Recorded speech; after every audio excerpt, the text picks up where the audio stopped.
একটি ছোট্ট মশা, অথচ তার কামড়েই থেমে যেতে পারে একটি প্রাণ।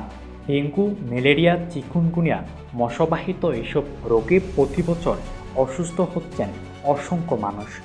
আজ 20 আগস্ট, বিশ্ব মশা দিবস। তবে এই দিবস শুধু একটি তারিখ নয়, এর পেছনে রয়েছে মানুষের জীবন বাঁচানোর এক ঐতিহাসিক আবিষ্কার। 1897 সালের এই দিনে চিকিৎসক রোনাল্ড রস প্রমাণ করেন স্ত্রী অ্যানোফিলিস মশাই ম্যালেরিয়ার জীবাণু মানুষের মধ্যে ছড়িয়ে দিতে পারে। তার এ আবিষ্কার বদলে দেয় ম্যালেরিয়া প্রতিরোধের পথ। এর স্বীকৃতি হিসেবে 1902 সালে পান চিকিৎসা বিজ্ঞানে নোবেল পুরস্কার। আজও বাংলাদেশে ডেঙ্গু সহ মশাবাহিত রোগ বড় আতঙ্কের কারণ।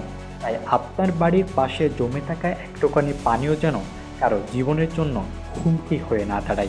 তাই আজই পরিষ্কার করুন জমে থাকা পানি। নিজে সচেতন হন, অন্যকেও সচেতন করুন।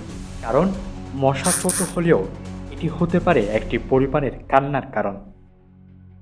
ডেস্ক রিপোর্ট, দক্ষিণ পূর্ব।